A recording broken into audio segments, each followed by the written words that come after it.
You are listening to Dove Valley Deep Divers with Erick Trickel and Lance Sanderson. Ball comes out of the hands of Newton. It's on the ground, picked up by T.J. Ward at the 4-yard line.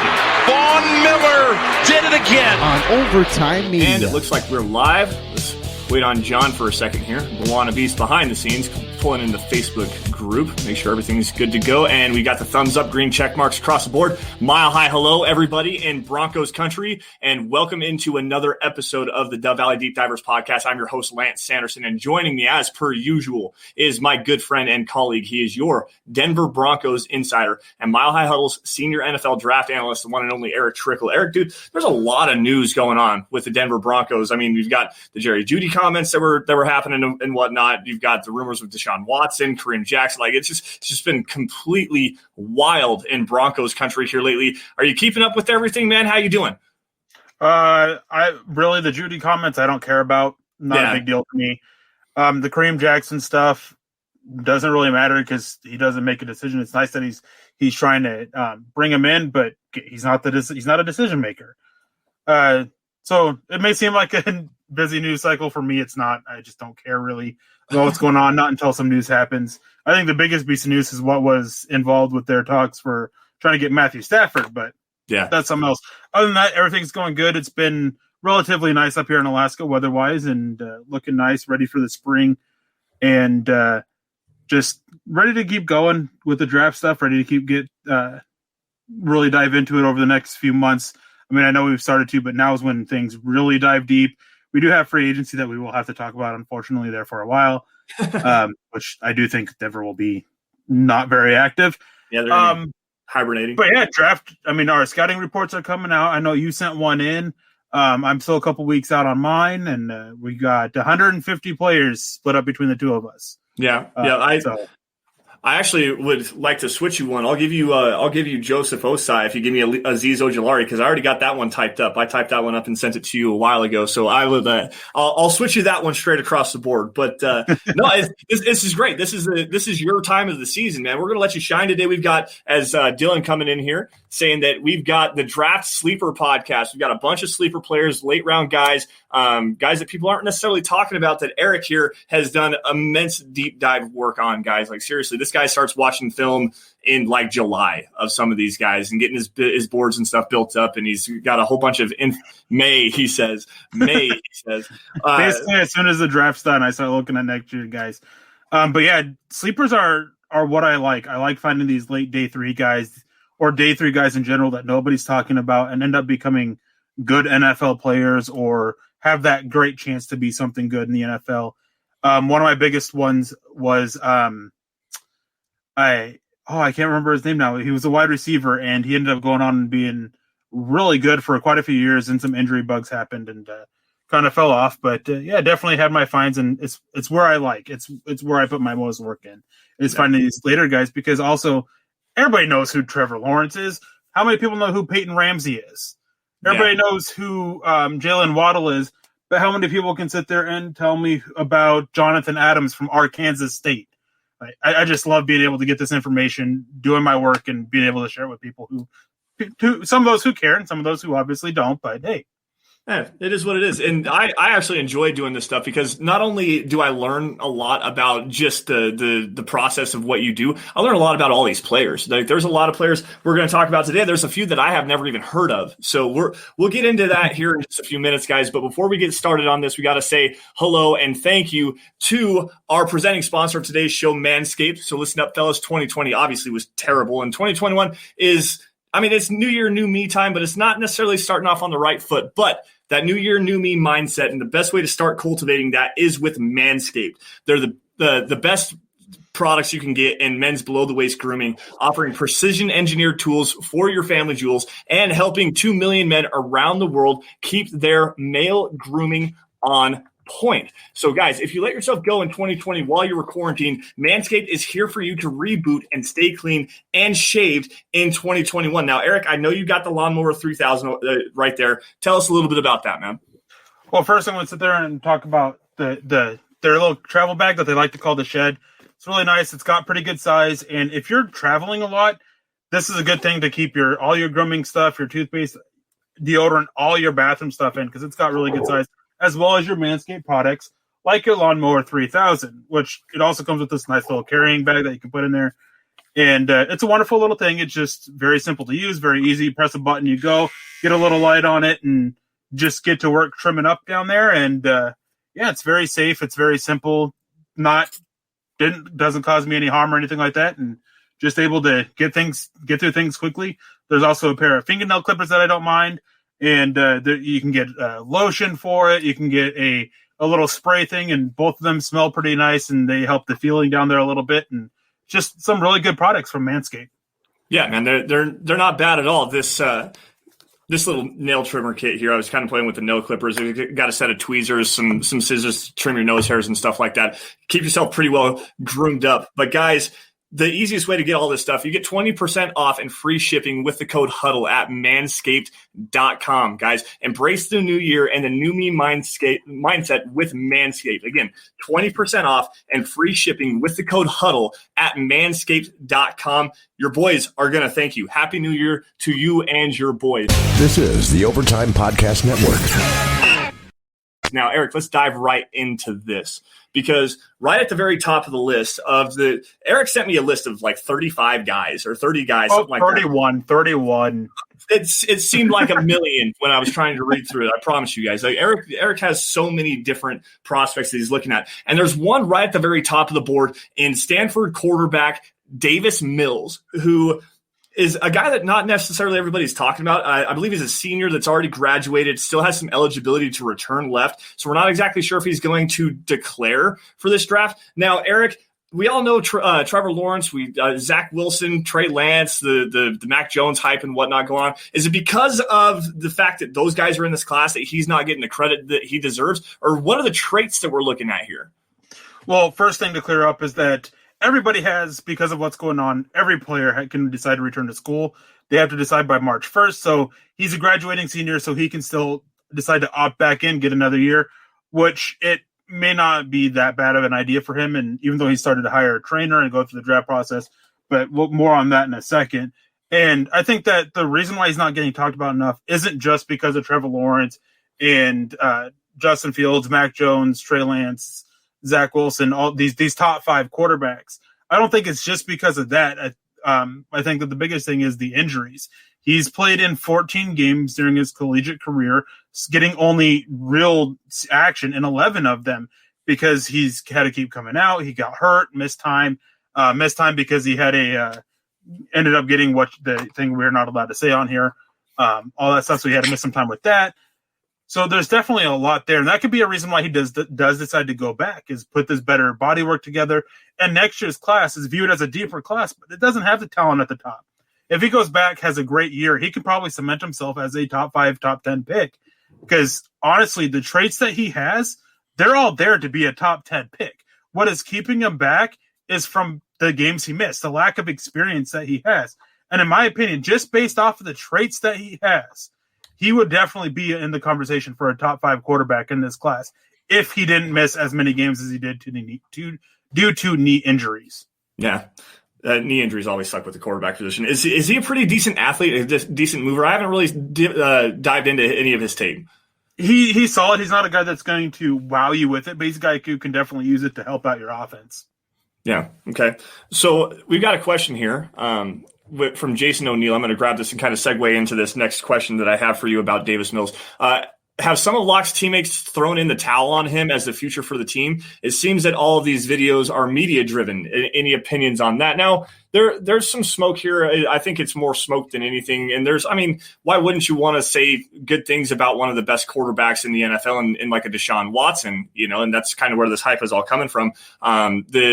The Broncos kind of let their actions speak a little bit more than their words do. I mean, they publicly say that they like Drew Lock, but they were heavily invested in the Matthew Stafford sweepstakes, and they're probably going to take another look around the NFL to try to upgrade the quarterback position. Now, whatever you think of Drew Lock, whether you think he's going to be top 10, if you think he's going to bust out, doesn't necessarily matter. The fact of the matter is this: the Broncos are actively trying to upgrade the quarterback position, whether it's Drew Lock or if it's Jeff Driscoll. They're going to bring somebody in for some competition here. Now, say that the Broncos don't necessarily like Drew Lock and Davis Mills is actually available. Does he have a legit shot to be like a Russell Wilson or like a Tom Brady, one of those late round guys that kind of grows into a potential starter in the NFL to have some success? Or is he really more of just a developmental guy that's just going to kind of bolster up the tail end of the quarterback room? No, I think with the traits that he has, he can definitely be one of those guys that can come in, be that day 2, day 3 pick and be successful in the NFL. And the fact of the matter is that's a rarity in the NFL. So a lot of quarterbacks have had those traits to do that and gone on to fail just because it just doesn't happen all that often. And the biggest thing with him is, again, those injuries. So if he can stay healthy and those traits are there, I could definitely see it, but it's going to be a matter of how healthy is that knee and can he stay out there on the field? Because as the saying goes, the best ability is availability. Yeah, absolutely. It's kind of hard to make the club in the tub, and we've seen that. I mean, I got into a conversation with Luke Patterson the other day about Justin Sternot and his availability and stuff like that. Like, at least he's an option the Broncos have at the linebacker position for, the 2022 season, or 2021 season. And, I mean, if you're hurt, you can't make the team. Obviously, you're not going to be able to play. So, I mean, yeah, if you're hurt, you have those knee injuries, and even if the traits are there, it doesn't necessarily mean that you're going to have success. So it's going to be interesting to see how that works. Now, John, got some super chats here. Mohammed Badri jumping in here on super. Greetings, hello. Where's the super sticker? Come on, man. You're slipping on your pimpin'. Slipping on your pimpin'. I appreciate you for joining the show, guys. Also, for everybody else here, Cody Daly on YouTube, Robert Caslow, a super huge fan of the show, Chase Wellner in here. Already gave the shout out to Jason O'Neill, Darab Qureshi coming in here, Leslie Kitchener. Let's see here. Who else is here? We've got CC in the house, Greg Smith. I got another super chat here from Malcolm Brown up in Homer, Alaska, I do believe. Which position groups have you guys had the most success and difficulty projecting to the NFL? Hashtag Erick's Sabak Fund. Sabak Fund. Okay, it's a Star Wars thing. It's a Star Wars thing because I'm not familiar with the Star Wars lingo and whatnot. I have actually, just to answer this question first, I've had the most success trying to find wide receivers. I will say that I played tight end and wide receiver in high school, had some college offers as well. So I got a kind of a decent idea of what's going on at the wide receiver position. I do a pretty good job of projecting where they're going to be. Eric, what about you? The one that I have the hardest time with is quarterback. There's just so many there, so much that's involved with it. And a lot really does depend on going to the right scheme, going to the right system, going to the right having the right people around you. There's so much involved in there that it is a little bit hard to project them and everything. Just so much involved. Like Paxton Lynch, he was so highly touted, and his coaches at Memphis praised him for his work ethic. He gets to the NFL and he just wants to play Madden all the time. So it's definitely a lot of work there. Where I have the most success is really in the trenches, the offensive line and defensive line and edge rushers. That's where I pound my chest with where my specialties, I guess. When it comes to scouting, I do have a little bit of issues when it comes to wide receivers as well. But that's just because I really value my personal preference over some of the traits and everything like that. And so it's not that I just got to balance that out. But yeah, offensive lineman is probably my best, probably followed by edges and then interior defensive lineman. Obviously, I've had some big misses. A lot of people have, but I've had some big hits. I remember I can't remember what year it was, but Erick Flowers was the big guy, and a lot of Broncos country wanted him. Yep. And I was sitting there saying, like he's not a tackle, he's a guard, and he's gone on to be all right player. Moved inside a guard at tackle, he was a complete failure. He was. Jermaine Ifedi was another one who, I didn't think very highly of him. Cam Robinson was a guy that I thought was guard. He's been struggling at tackle for the Jaguars. We'll see if he ever gets a chance inside a guard. So yeah, let me give offensive line is the one where I really pound my chest though. Let me give everybody a big hit that you had, because you were pounding the table for both Ben Bredesen and your boy Michael Onwenu, who went on to, I think, make the all rookie team this year at guard for the Patriots and absolutely played phenomenally. Muhammad coming back in here with that super sticker. John, you got that to pull it up here? Because he says this one's specifically for Lance. It's the pair that says cool. Thanks, man. We appreciate that. Now, Eric, let's get back to our sleepers here. a little bit because there's one that's really intriguing here. It's CJ Marable, the running back from Coastal Carolina. The Broncos have some issues in the future. This is more of a future need pick. Yeah, they need to have a guy that can come in and help bolster some depth as well. But I mean, we've got Melvin Gordon potentially is going to be suspended. We are not exactly sure when that's going to come down, but he's going to be suspended for a DUI. Royce Freeman has not lived up to his draft status as a third-round running back, and then obviously Phillip Lindsay is a restricted free agent. So CJ Marable, running back out of Coastal Carolina, is this a guy that you think that can project to be like an every down, 3-down running back for the Broncos, or is he going to be more of a gadget player? What do you think? I don't think he's got what it takes to be the bell cow in a stable of backs, but he definitely has what it takes to be a three down running back as that number 2 guy who can come in and give the number 1 guy a break and everything. Offers up the quickness and the agility as a receiver, as a runner, really good vision. Does like a little bit of power and strength to his game, which leads to some issues in pass protection. But that's not where you want to use him at. Really, ideally you're running the ball with him or having him run a route, playing him to his strengths. But yeah, the speed and the explosion that he has, he's probably more explosive and has that extra gear that Phillip Lindsay doesn't have, and could really be that great replacement for Phillip Lindsay, who I don't think is with the Broncos next year. No, I don't think so either. It would be quite honest if he's with the Broncos this year, honestly. They're going to place a tender on him. I would imagine probably an original round tender, right, or first refusal deal, see if somebody comes and bites on that. Maybe see if you can't make a trade for like a 4th or 5th round pick. I don't necessarily see that happening. I also don't see them placing a 2nd round tender on him, unfortunately. I know he's a fan favorite, back-to-back 1,000 yards years. He's been dealing with some injuries there as well. It's just really hard. I know, Eric, you actually had a thing a while ago, and Phillip Lindsay just missed the cut on this. It was with running backs with over 1,000 career touches in their college career pretty much flame out at the NFL level, other than there was a couple of very few exceptions. And it's one of those things. It's like those late round quarterbacks or those non-first round quarterbacks. While there are some successes, there are some hits. They're the exception, not the rule. And running backs with over 1,000 touches tend to be a failure. That's the rule, and the exception is those few who happen to go on and do something. And I got a question for one of the people in the chat real quick, and it's Gilster. Is that a Mandalorian helmet as your profile pic? Speaking of running backs, I'm going to grab this comment here from our pal. Actually, excuse me, the stream just jumped here. Our pal coming in on YouTube, he says, who would be a better fit for the Broncos, Max Borghi or other running backs from the University of Buffalo? Max Borghi, to me, is a lot in the same mold of a Phillip Lindsay. He went back to Washington State. Oh, he did go back? Okay. Yeah. But Jarrett Patterson is phenomenal. That guy is absolutely amazing, and I do think he can be a bell cow back. He's got enough receiving chops and is a really decent pass protector. But between the tackles, and he fits what what Pat Shurmur wants to do as far as their running scheme goes. Some more power gap stuff. This kid's going to be phenomenal, and as a late round pick for the Broncos to come and bolster some depth and maybe take over for Melvin Gordon after the 2021 season is over. That's a good fit to me, Eric. What do you think? I really like Jarrett Patterson. I didn't want to put him on my sleepers because to me he's not a sleeper. Right. I watch him and I just see so much reminiscent of Maurice Jones-Drew. Yeah. So much of it. That small statue, but well built and able to do a lot of different things that you need on your offense. Definitely a big fan of Jarrett Patterson. Yes, of course, because I'm a Mandalorian. Gilster coming back in here to respond for you. Attaboy.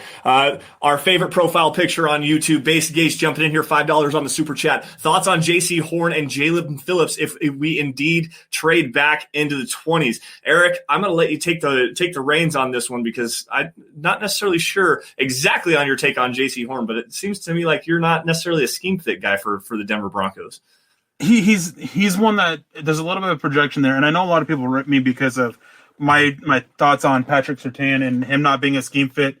But J.C. Horn and him are very similar. They're both press man corners. Mm-hmm. But with J.C. Horn, I've seen some of the traits that might be able to sit there and transfer over into an off zone coverage.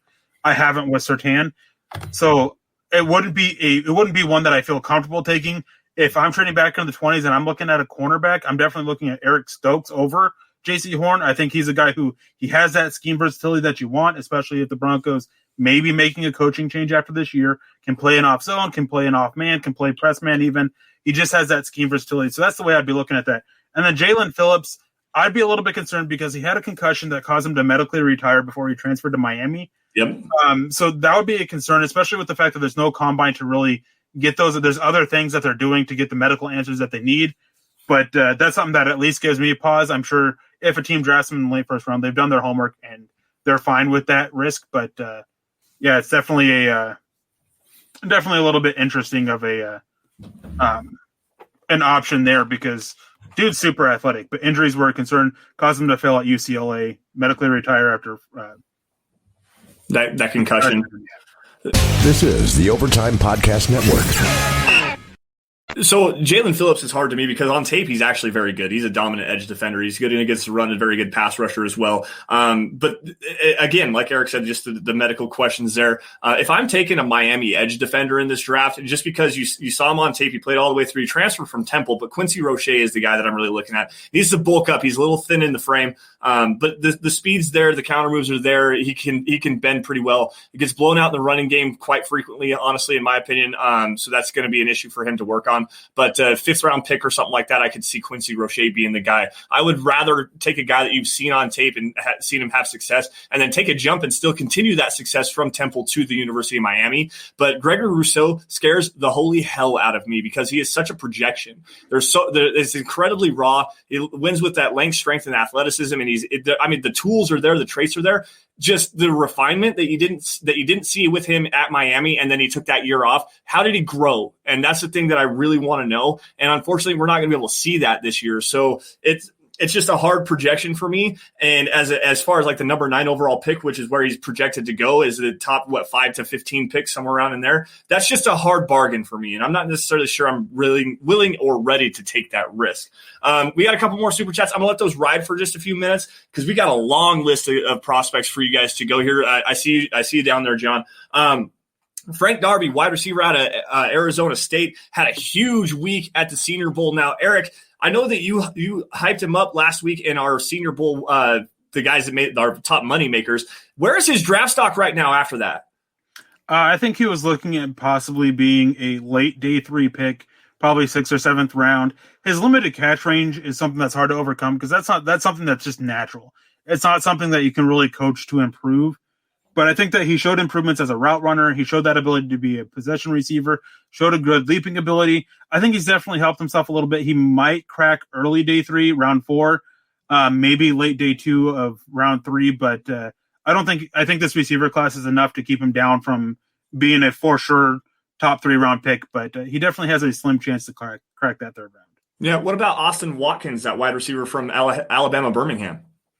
I think he helped himself quite a bit as well. The biggest thing for me was that I didn't see the route running when I watched him on tape. And when he got to the Senior Bowl, his routes were really clean and crisp. Yeah. He's a bigger guy. He's like 6'3", 6'4", 210, 215 pounds, kind of tall and lanky, kind of build to him. Rather similar to Tim Patrick with his build, actually. And the routes were just, again, they were just phenomenal at the Senior Bowl. And he answered a lot of questions there. He's a guy that I think would have gone undrafted, but now he's like Darby. I think he's probably early day 3.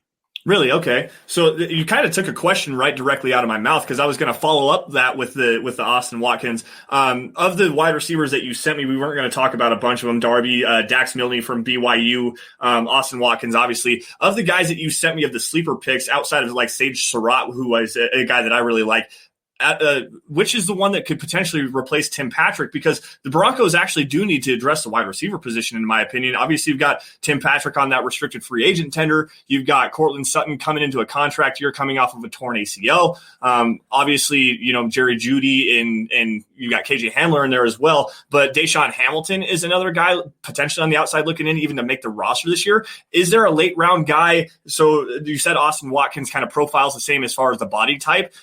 Is there another guy that you're potentially looking at to replace that same kind of receiver in Tim Patrick? Actually, yeah, one of the receivers that we didn't plan on talking about, Jonathan Adams out of Arkansas State. I think he's got a similar mold, similar body style, similar play style.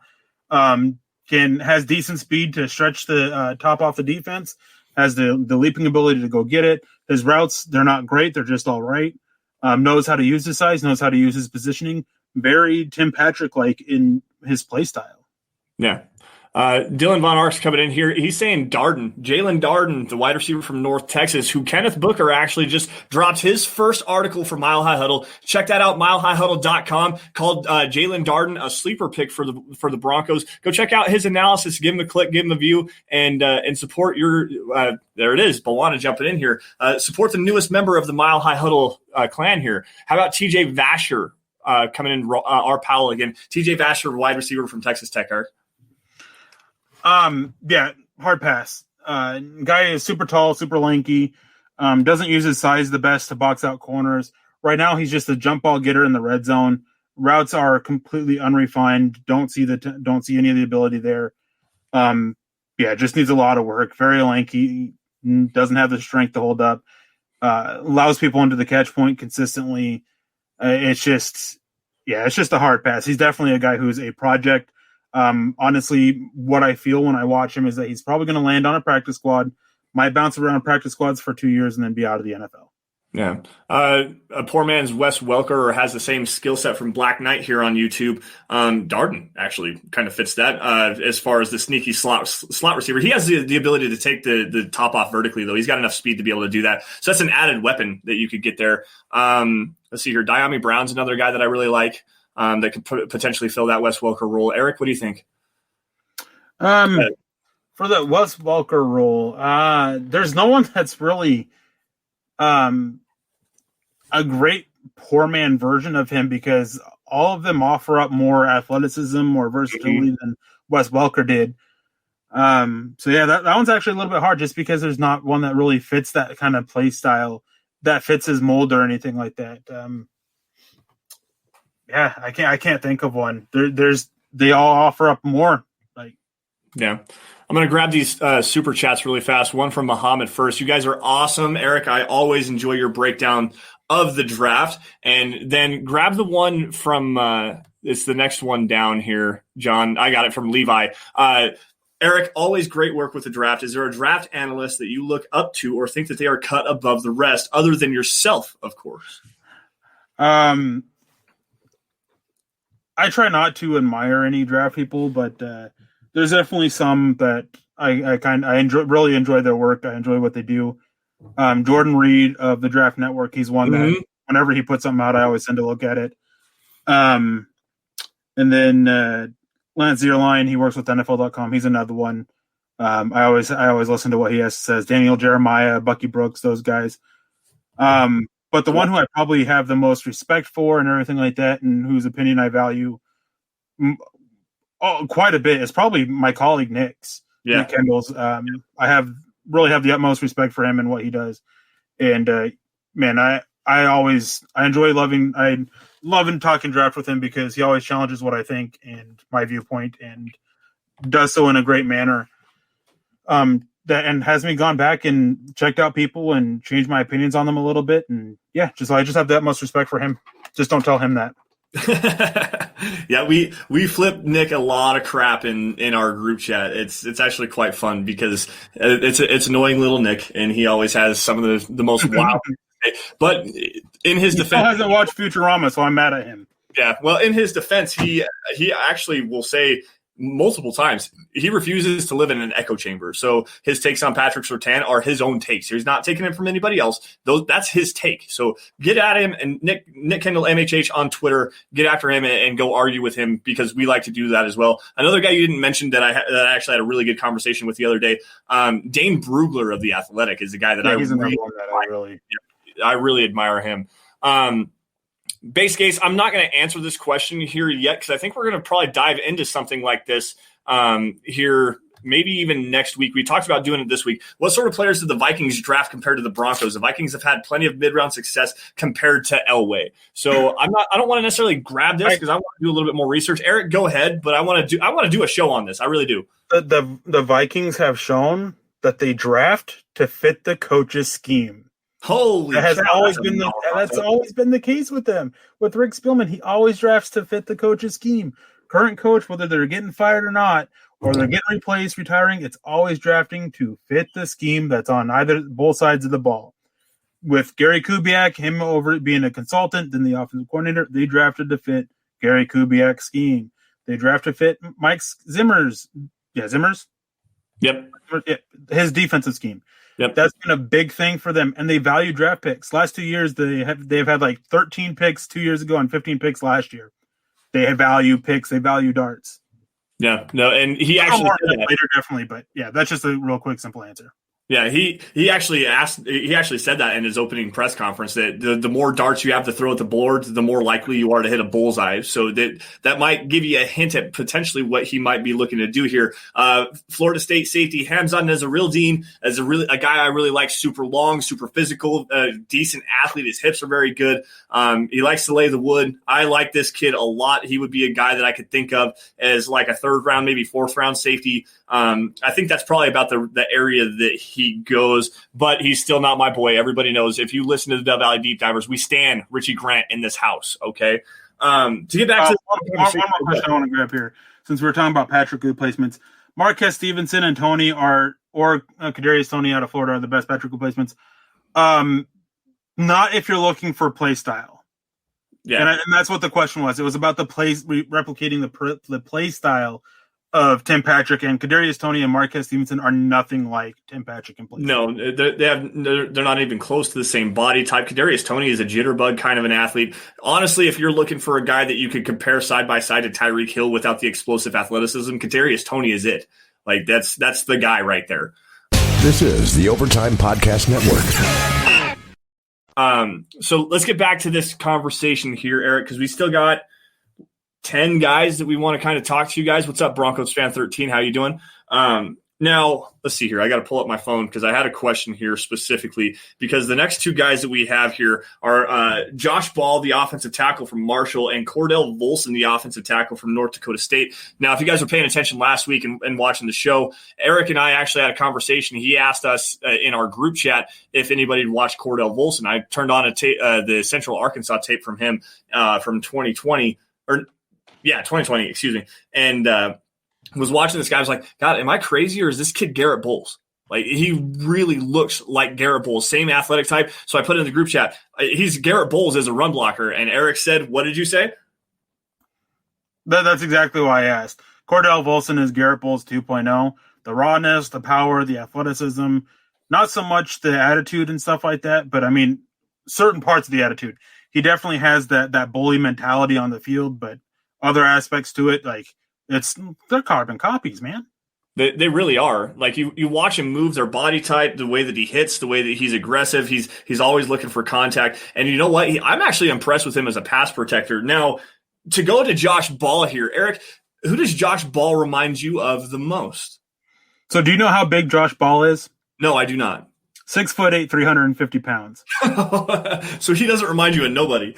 Orlando Brown. Yeah, I was going to say Orlando Brown. As soon as I said, wait, Orlando Brown is a huge. He reminds me quite a bit of cross of Orlando Brown and Trent Brown, actually. Trent Brown, one of the things that makes him work is that he's got pretty quick feet despite his size, and Josh Ball has those quick feet. And then Orlando Brown, he makes up for slower feet with great technique, and Josh Ball is actually coming in with pretty good feet, or pretty good technique, I mean. So he's definitely a cross between there. Playing at Marshall definitely was a bit of flying under the radar by itself. But he was a guy that had somebody reach out to me on Twitter, actually, an avid watcher of the show. He's like, hey, I haven't heard you talk about any Marshall prospects. Here, watch Josh Ball. And so I was like, all right, I'll check him out. Wasn't expecting very much. I came away pretty impressed. I think that he's a guy that if you want somebody to be a depth guy that you can work on and develop and better that technique, better the footwork a little bit, and be a starter after a year or two, he's definitely a guy I'm looking at day 3. Yeah. And that's probably about where the Broncos should be looking at offensive tackle depth. And quite honestly, Cordell Volson is a guy that I really like as far as the developmental right tackle, just because it'd be so much fun to watch Garrett Bowles and Garrett Bowles 2.0 playing on the same offensive line, driving. Spider-Man meme, man. Huh? It's like the Spider-Man meme, just between them, you just be big, beefy guys in the middle. And not to derail the conversation or anything, I just want to address this. Everybody in the chat saying that Denver won't move on from Patrick. Don't speak in absolutes right now. It's just not a great thing to do. Maybe they won't let Patrick go, but he's a restricted free agent that at the same time, if they tender him, he'll be up for an unrestricted contract at the same time that Cortland Sutton is. They could very well tender Tim Patrick, use him as trade bait to get more draft darts that George Payton likes to have.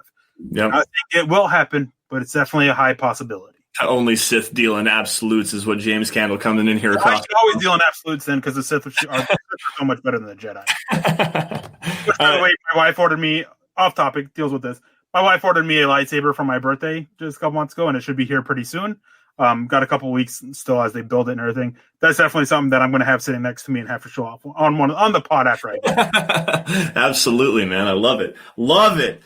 All right, so where are we at? Oh, all right, Robert Jones, interior defensive lineman of Middle Tennessee State. Quick, I want to say welcome to Nate. He's a first time caller, and we're always glad to have you, and always glad to have first time people joining us in the show. I hope you like it, hope you enjoy it, and hope we see you again.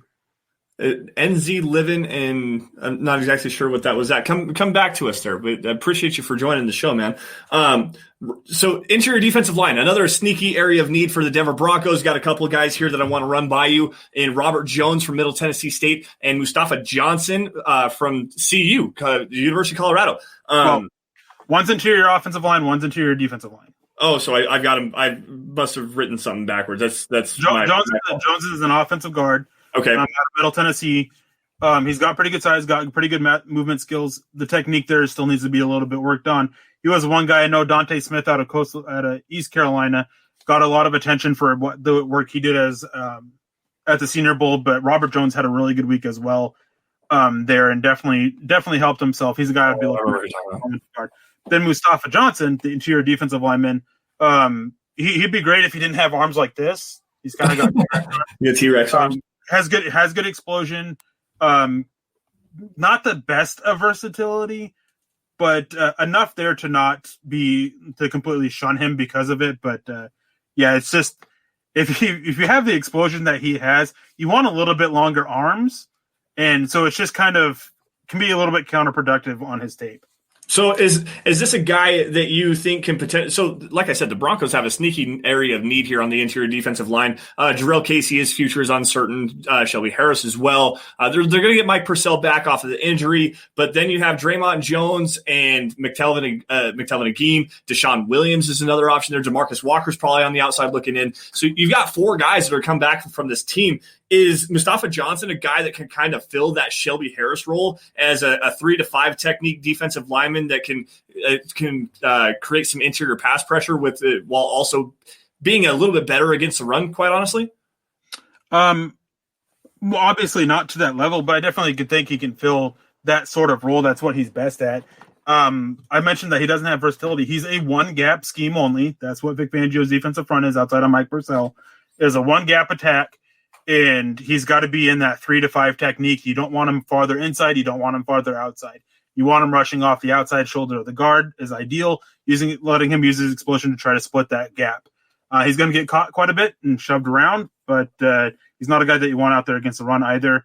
But so in a way, he can kind of fill that role, but not an ideal person to fill that, I guess. Okay, where are you looking at potentially picking him up? Is he a late day 3 kind of a prospect?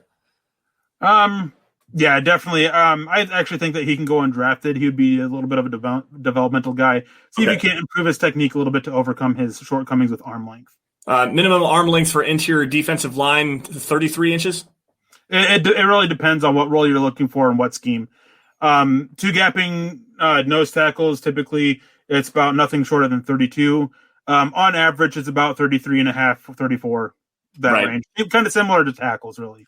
Right. So another thing here, guys, and this is something that people don't necessarily understand, that these measurements, like the minimum requirement, again, it's like the quarterback that goes in the 6th round that nobody ever thought of in Tom Brady and becoming the greatest quarterback ever. That's an outlier. So there are guys, what's that? The kid from Kansas State that had 30-inch arms, that edge rusher, can't remember his, Wyatt Heward, he could potentially have some success with the twitch and stuff like that. But you have a benchmark for a reason because, he's not that twitchy. Oh, okay. Anyways, so regardless, the fact of the matter is this: the benchmark is set for a reason, because guys that don't meet that benchmark potentially are more than likely going to fail at that position in the NFL level. So you want to see 33-inch arms at the offensive tackle position, because you want to have that length to get the better punch to keep the guys away from getting into your chest plate. Guys with bigger wingspans at the linebacker position, you want to have guys that have a wider wingspan so they can reach out and get around. Become better tacklers because they can wrap up better. You have longer arms, wider wingspan, you can wrap up better and get guys to the ground a little bit better. There are minimum requirements. They're a benchmark more than anything, but that doesn't necessarily mean that they can fail. So Mustafa Johnson, even despite having those short arms, could potentially turn into a guy that could be a quality player. Now, Eric, go ahead and expand on that. I was just going to say, if one of those exceptions is a great one, is Elvis Dumervil. Yep. He didn't meet the length or size requirements for it, and he fell in the draft. Denver got him, and he got a steal. The biggest thing is if you don't meet height requirements or size requirements, is you got to put in extra work. Yep. There was a big time guy, I can't remember what his name was, who had shorter arms, was an edge rusher. This is like late 2000s, like 2007, 2008. Got drafted in top 15, and he had like 30.5-inch arms or 31.5-inch arms, something like that.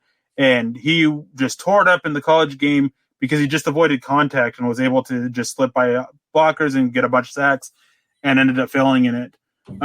Joe Thomas, offensive tackle, that's the common one, is offensive tackles, 34-inch arms for offensive tackles. A lot of teams have it down to 33-inch now.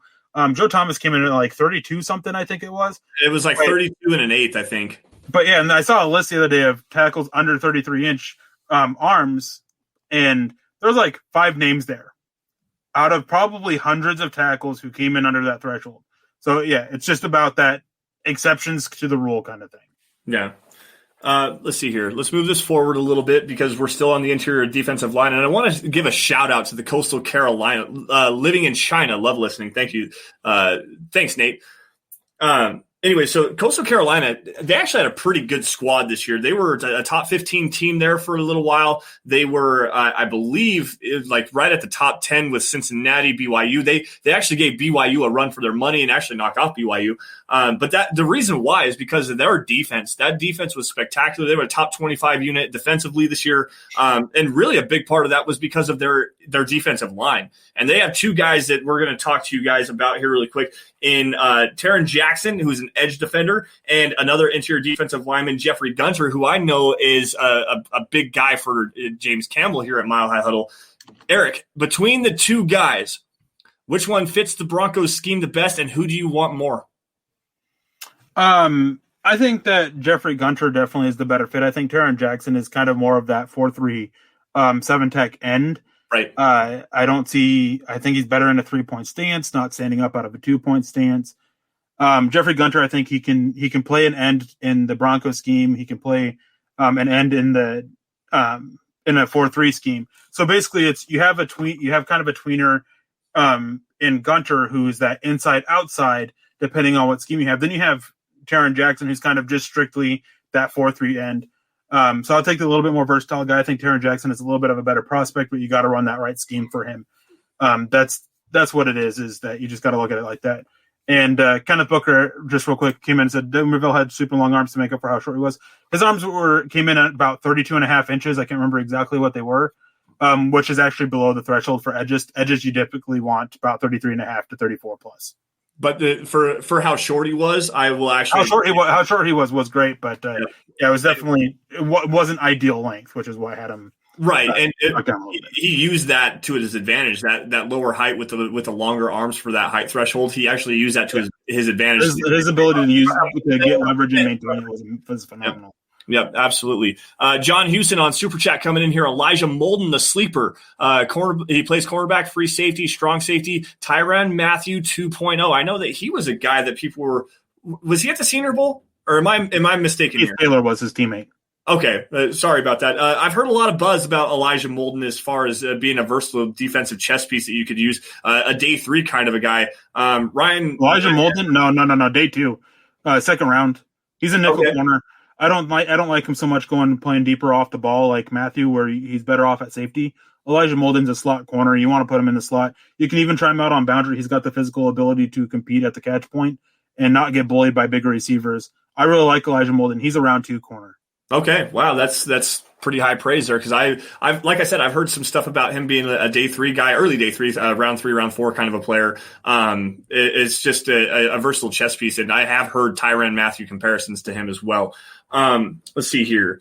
Where are we at? Edge defenders here. There's another guy here that, Eric, I really want you to talk about, because he had an amazing Senior Bowl, showing some burst, showing some bend, showing the ability to get to the passer at will. In William Bradley King from Baylor, this kid is phenomenal. Eric, go ahead. Okay, so going into the Senior Bowl, I actually liked him quite a bit. He was a sleeper of mine before the Senior Bowl, and I thought he would really help himself at the Senior Bowl, and he did. He showed the versatility to play up in a 2-point stance, play in handed 3-point stance. He is a little bit more explosive, handed the dirt in a compact stance. But I definitely think the versatility is there, and he's got good length. I can't remember exactly what he measured in at the Senior Bowl, but he's long. He's got that height. He's got long legs. He's another one he's similar to Dummerville in the fact that he likes to use leverage to win. But he's got good athleticism to get around the corner. And he's able to convert speed to power pretty well. That's probably the one of the bigger weaknesses I have with him is his dealing with power. And he also can kind of get a little overly focused on where the ball is and miss blockers in front of him and just kind of get taken out of the play because he just doesn't see him. Yeah. It's blindsided, I guess. Yeah, and that's a pretty fair assessment. I'm going to grab this question here from Robert Cowser. I'm going to switch up the script on you just a little bit here, Eric. Is safety a definite need in 2021? And if you listen to me, listen to us actually. Yes, safety is a definite need in 2021, and it's not because of Justin. Well, really, it is. Justin Simmons his future is uncertain. He's probably going to potentially get franchise tagged. I'm hoping they're going to get a long-term deal done here soon. Kareem Jackson going into last year, his deal, it's actually an option deal, so the Broncos have the option to decline that and jettison him this year as well. But also behind that, I mean, Will Parks came in and provided some decent depth at the safety position, but Trey Marshall was not good. Elijah Holder was not good. And he's been waived.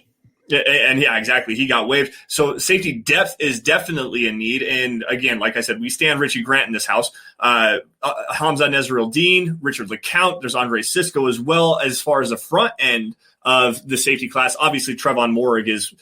I haven't seen James Wiggins. Yeah, James Wiggins. There's a lot of high quality safeties here, but we're talking sleepers here. And Eric, there is a couple here that you have in Christian Uphoff from Illinois State and DeMar Hamlin, the safety who is actually Paris Ford's teammate at Pittsburgh. Why don't you speak about those guys? And DeMar Hamlin actually had a huge Senior Bowl, by the way. He helped himself a lot this last week.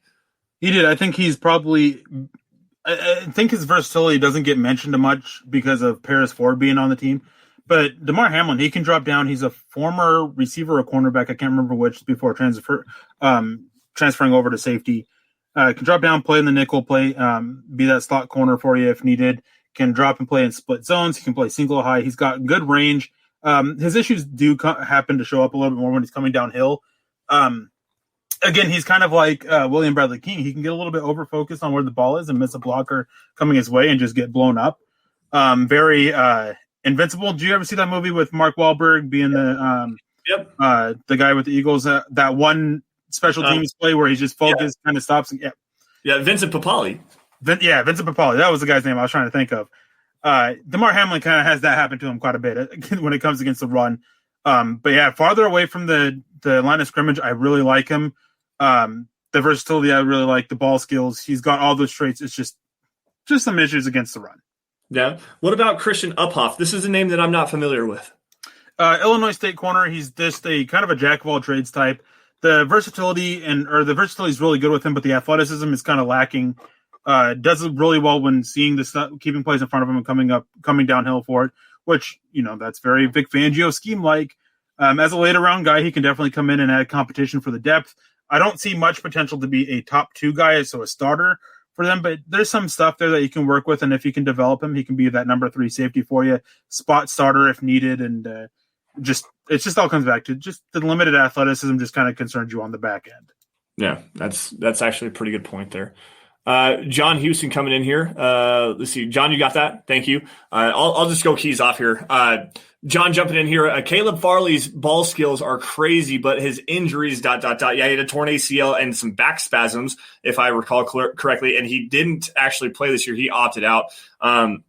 The thing that I like about Caleb Farley is his patience and his fluidity and his back pedal and the ability to flip his hips not only side to side but vertically. So to drop his back foot and click and close without having a false step and keeping his back angle correct and driving on the football vertically. Caleb Farley fits so much better in Vic Fangio's scheme than Patrick Surtain does.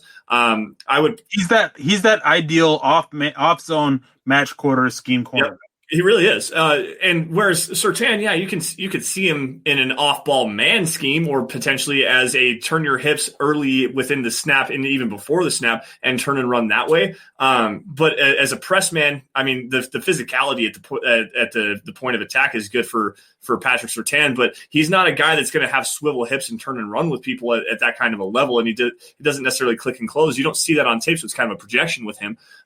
He's going to be more suited as a cover 3 cornerback or an off man cornerback in like a Brian Flores scheme. I think he would fit there pretty well. But Caleb Farley, there's some scheme versatility to him because I think that even though he's not very good in press, he gets bullied at the line of scrimmage really bad. He drops back vertically very well. He clicks and closes very well. And his hips are fluid enough where he can turn and run with guys and get vertical in the route stem and then still be able to get that foot in the ground and drive and run the route for the cornerback. I love Caleb Farley. This is my top cornerback in the class, guys. And his injuries, while they are a little bit of a red flag, they're not super concerning to me. Just pretty much a little bit standard stuff that quite a few college athletes have dealt with throughout their careers or throughout the years and gone on to be successful in the NFL. The scheme versatility, as Lance pointed to, I think is there. I don't think he's a press man guy, but he can definitely play bail technique. He could definitely play off man, off zone. And depending on the receiver, he can play press. Bigger guys are going to bully him a little bit better.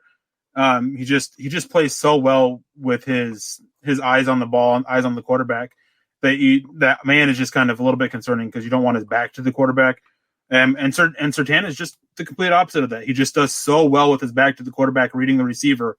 But when he's having to read the quarterback, the few times he's had to do it, it's just been kind of not the best outcomes. Yeah, and as Dylan says here, Fangio does like versatility, especially with his defensive backs. There was a really good question. It was from Robert Smith earlier.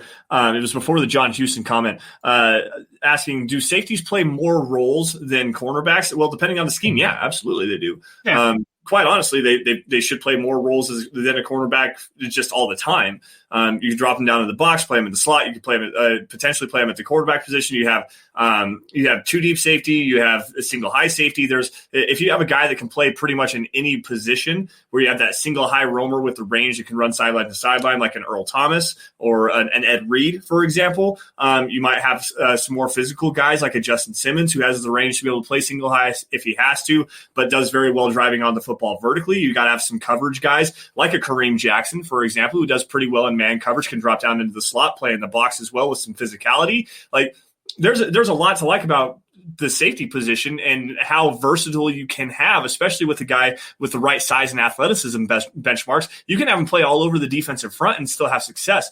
Whereas most cornerbacks, they are not all the time, oftentimes limited to a singular role. There's boundary cornerbacks. You have some guys that can jump down to the nickel, but for the most part, the role that they have is the role that they have. Like, yeah, I was going to oversimplify this and say that from your safeties, you have two players that really, depending on the defense, can have to fill up as many as 8 different roles on your defense to as few as 4 or 5 different roles on your defense. At cornerback, you're typically looking at 1, maybe 2 roles. Yep. Boundary guy, and then maybe a guy who plays the boundary and then kicks into the slot. And that actually leads me to a comment here from Clifton Harris about Gary Vincent Jr. out of LSU. I know, Lance, you and I have talked about him privately a little bit. Yep. He says he can play cornerback 1 slot, cornerback 2 safety, just small like Darrell Green. I disagree. I don't think that he can play on the boundary. No, I've just seen him too many times get bullied by bigger and get bullied at the catch point. Definitely a slot guy that you can match slot receivers, can match just about any type of receiver out of the slot. But you get him matched up against bigger guys, he definitely gets bullied about, and that's what you're going to be seeing most often when on the outside. And then playing him at safety, I can kind of see that because he does so well reading the plays before him. But you don't want to take him from what he does best. You want to keep him close to the line, not close to the line of scrimmage. You want to keep him in the slot and just let him do work there. I really like the prospect. I know actually John and I, we actually talked about this. I think it was last night about it because Kerry Vincent Jr. made my 3 bad fits for the Broncos, and it's simply because that Denver's Denver's got plenty of options at nickel corner. They don't need another one. They got to find answers on the boundary, and I don't think that's him. No, and he's not going to be a two deep safety like what you see with Kareem Jackson and Justin Simmons. He's got the range to play single high though, which would be a high quality aspect for a team that is a cover 3, cover 1 team primarily. So that's something to just kind of keep an eye on. I do like Kerry Vincent Jr. though. He's one of my favorite cornerbacks on day 2. Potentially the top end of the 3rd round. He's going to go in the 3rd round. At least that's my opinion on that. It's where he should go. Speaking of quarterbacks, so we got one here. Kelvin Joseph, the cornerback from Kentucky. Eric, is he a scheme fit for the Denver Broncos, or is this a guy that is going to be more that cover 3 or cover 1 press man kind of a guy? I like his versatility, really. I think that there's enough there that he can work in press, but I like it. I like him more playing off. I think cover 3 is ideal for him, a off-zone cover 3. But he can definitely work in Vic Fangio's cover 2, the match quarters that they run. He's one of those guys that does very well keeping things in front of him, reading the quarterback, reading where the ball's going, and then reacting. Yeah. All right. Another super chat. John jumping in here all night, man. Holy cow. Pass on Dylan Moses if he falls to the 2nd round. Baron Browning, the linebacker from Ohio State, in the 2nd round. He's getting the buzz. He had a huge Senior Bowl. Yes. Very versatile kind of a guy. Probably going to be a 2nd round pick. Cameron McGrone as well from Michigan is going to be another guy that you could look at there. Dylan Moses, I'm not sure about him. I really am not. Because you see the athleticism, you just don't see it in coverage. And he's not a very good coverage linebacker. There's a lot of questions about that. But he is sideline to sideline, very physical in the running game. I like him in that aspect. But with the Broncos needing another guy to come in and fill an athletic coverage linebacker role, Baron Browning actually fits there. So does Justin Hilliard, his teammate from Ohio State, who is actually probably going to go round 5, round 6, somewhere around in there. Dylan Moses' big issue is that he just overthinks, doesn't just play. And that's led to a lot of issues. He's definitely shown flashes in coverage when he just plays. That's what you got to get through to him is you just got to go out there. You just got to play. Don't overthink things. And it just constantly shows up on his thing. You'll see him start to drop back in coverage, and then he'll see something. He'll come up a little bit, drop back. Like, just play. Just do your role. Baron Browning, he just plays. He's got the athleticism to cover up for mistakes, which Dylan Moses doesn't, which could be an issue as well with there. And Baron Browning, if the question is in the 2nd, I would take Baron Browning over Dylan Moses, in a heartbeat. I think Browning is actually probably a top 5 linebacker in this class, man. He's so good. He can do whatever you want. He's sideline to sideline range. He can take and shed blocks. He can cover. He can match up in zone. Or take zones. He can match up man on man. Just anything. Any blitz. He can do it all for you. Yeah. Speaking of linebackers here, we got one more. I think we've pretty much hit everybody other than Patrick Johnson from Tulane, Jake Curhan, the offensive tackle from Cal. But I want to get this Anthony Hines, linebacker for Texas A&M. What do you think about him? Opted out this year. If you're looking for a cover specialist, he's your guy. Don't let him come downhill, take on blocks, because you'll be MIA. How about Patrick Johnson, the edge from Tulane? I like him. He's one of those guys where the length is actually going to be important for him. It's just he doesn't have the ideal length to stand up fully on the edge, so it makes it harder to play. But he's got the versatility. I think he's going to end up being kind of a Kyle Van Noy type linebacker that will come down and blitz, handle certain coverages, be good against the run, because his length is all right for that. It's just I think I read somewhere that he came in with like 31-inch arms or something like that. I'm not 100% sure. Just liking that length for a full-time edge spot.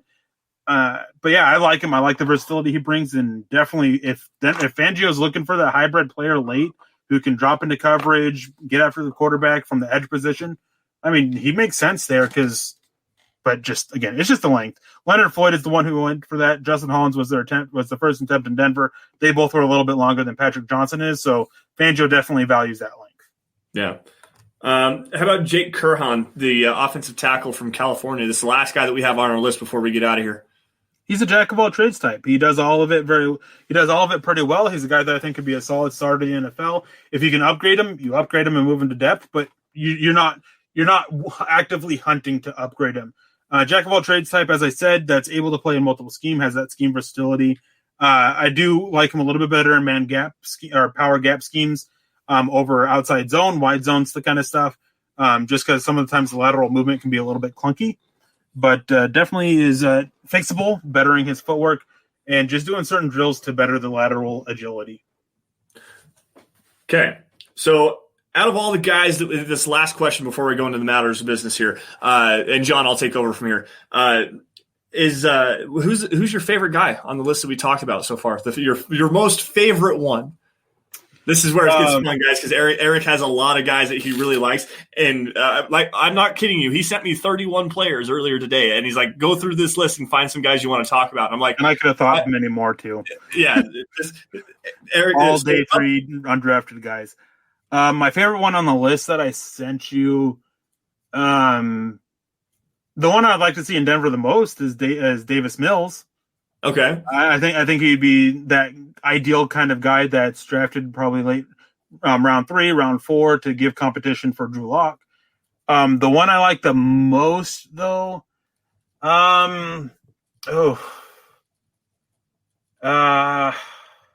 easy. I can see the steam coming out of your ears. Don't think too hard. DeMar Hamlin. I remember watching him. Last year and absolutely fall in love with his tape. I've been a big fan of his for a while. So yeah, it's definitely got to go to him. Jeffrey Gunter is a close second. So is CJ Maribel. Yeah. Cordell Volson, after watching him the other day, I watched 4 or 5 different games of him, and he's the guy we're talking about. One. Say what? I'm pouting now. You made me pick one, and I'm pouting.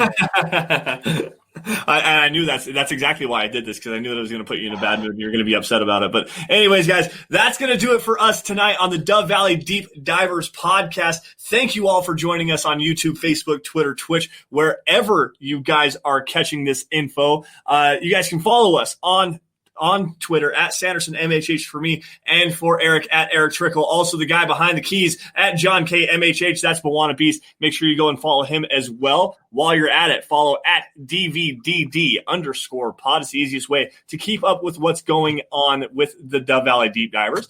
Follow at Mile High Huddle for instant news and analysis on your Denver Broncos from your favorite personalities like me, like Eric, Nick, Carl, Chad, Zach, Luke, the whole gang at Mile High Huddle. It's the easiest way to keep up with what's going on with your Denver Broncos there.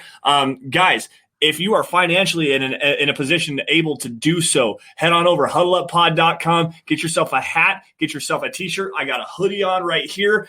There's a face mask. You got coffee cups. There's a onesie for your baby, anything for your guys, for your gals, great birthday presents, stuff like that.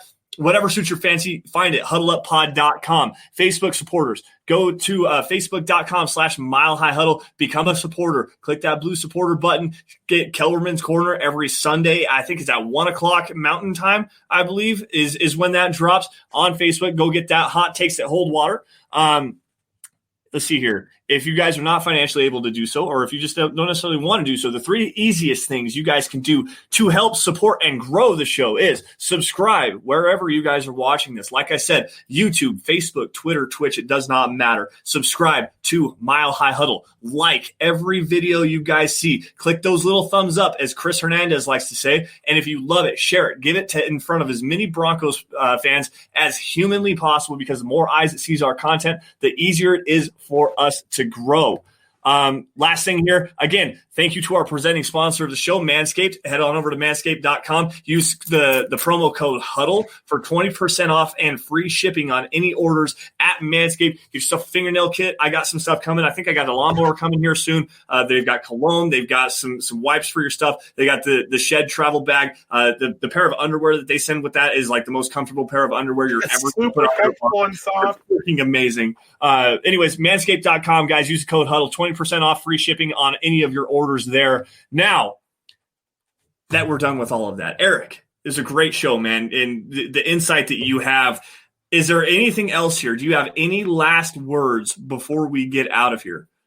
Actually, I got a couple things of them, couple matters of business as well. First of all, I want to say welcome to the staff, Kenneth Booker. Glad you're able to join us. Absolutely. You definitely nailed that article out of the first part.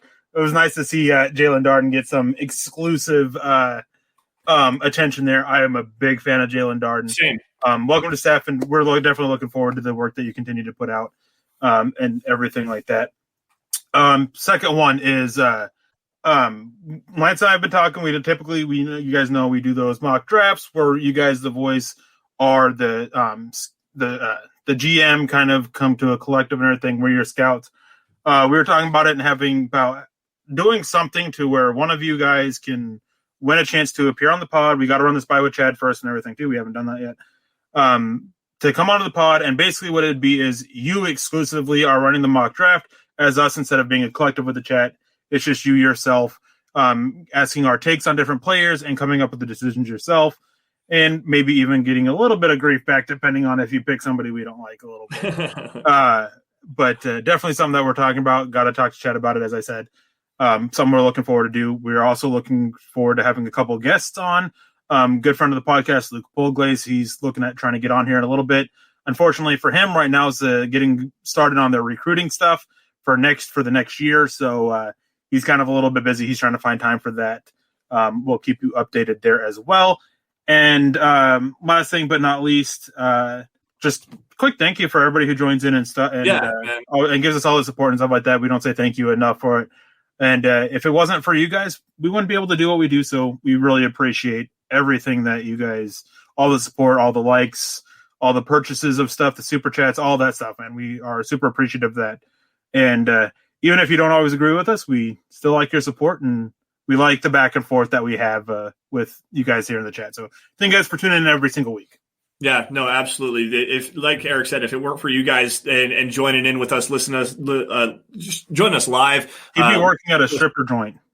Well, I don't know. I fancy myself as your friendly neighborhood Coke dealer, but that's the inside joke around here. Actually, we went there. I do. I go there all the time, man. I go there all the time. Just for legal purposes, he delivers for the Coca-Cola drink company. Yes, for legal purposes. Yes, my day job is I work for Coca-Cola, so I am your friendly neighborhood Coke dealer, and it's the greatest dad joke ever. But anyways, guys, like I said, thank you all, and we appreciate every single one of you guys. Dylan, Kenneth, the whole crew, everybody that jumps in, Gary Smith as well, Nate coming in from China. Everybody, thank you all for joining the Dove Valley Deep Divers podcast. It's going to do it for us tonight. You all stay safe. Please stay safe. Take care. Have a great rest of your weekend. Oh, Eric, before we get out of here, who you got winning the Super Bowl? Go Chiefs. Oh, you said I can't bring myself. Sorry, guys. I don't want to get away for this, man. I can't get past Tom Brady. I really can't. And despite having to play against the Chiefs and everything, I really like Patrick Mahomes. I really like him. I really like Chris Jones. I like Mitchell Schwartz. I like a lot of players that they have on their team and everything. So it's I just can't get over Tom Brady. Just him being a snake oil salesman. It's beyond football as to why I don't like him. And I can't root for him to win, even though it's the Chiefs. Now, if it's the Raiders, that's probably the only way I would. Yeah, as Dylan said, oh boy. Cut the feed. Oh boy, cut the feed. And with that, guys, I'm now actually looking for a new co-host to the Dove Valley Deep Divers. No, you don't get to play that joke. Oh, I do get to. This is the worst take ever. No. I'd rather see Tom Brady continue to cement his legacy, and I'm going to say this one, and people are not going to like it, as the greatest quarterback that's ever lived and ever played this football game. Go Tom Brady. Go Bucks. Screw the Chiefs. Now cut the feed. Now we're going to cut the feed. Y'all stay safe. Take care. Have a great rest of your weekend. It's a shame they both can't lose. I really am rooting for the Meteor. I'm rooting for the Meteor to strike the Raymond James Stadium. So, anyways, with the way the last year has been, you might get it. Hey, Yellowstone, hit me with that so I have to die first. We'll see you guys later. Have a great weekend. We'll talk to you guys next week. Same time, same place, 6 p.m. Mountain Time. Thanks, guys.